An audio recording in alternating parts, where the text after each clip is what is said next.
నిమిషం ఆగురా. ఎక్కడికి వెళ్తున్నావు? ఆఫీస్కి చెప్పాను కదా. నేను మరీ చేస్తాను రా. అంటే శ్రీరామనవమి ఆఫీస్కి వెళ్తున్నావా? చెప్పాను కదా నిషా, పని ఉంది, ఆఫీస్కి వెళ్తాను ఈరోజని. ఈ వాలకంలో ఏ అందరం రావట్లేదు ఆఫీస్కి, ఒక ముగ్గురం వెళ్తున్నాం. ఎవరికి చెప్తున్నావు ఈ కహానీలు? అండ్ శ్రీరామనవమి రోజు అబద్ధాలు చెప్పకూడదు తెలుసా?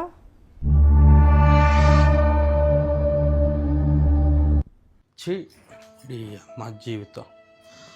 ఆఫీస్కి వెళ్తే నమ్మించుకోవాలి, ఆఫీస్లో లేట్ అయితే నమ్మించుకోవాలి, మందు తాగలేదని నమ్మించుకోవాలి, ఫ్రెండ్స్తో కాఫీ షాప్కి వెళ్తే దాంట్లో అమ్మాయి లేరని నమ్మించుకోవాలి, డబ్బులు లేవని నమ్మించుకోవాలి, ఫోన్లో మాట్లాడితే అబ్బాయి అయితే అమ్మాయి కాదని నమ్మించుకోవాలి. ఏ అమ్మాయి బతుకు 40 ఏళ్ళు వచ్చిన ఇప్పుడు ప్రతిదానికి నమ్మించుకోవాల్సి వస్తుంది నిన్ను. ఆ రాముడు సీతకు ఒకసారి అగ్ని పరీక్ష పెట్టాడు, మాకు ప్రతిరోజు అగ్ని పరీక్ష మీతో. మా జీవితాంతం మిమ్మల్ని నమ్మించుకునేసాక అయిపోద్ది మా జీవితం అంతాను. హలో, ఆఫీస్కి వెళ్ళి ఆఫీస్ నుంచి వీడియో కాల్ చేయి.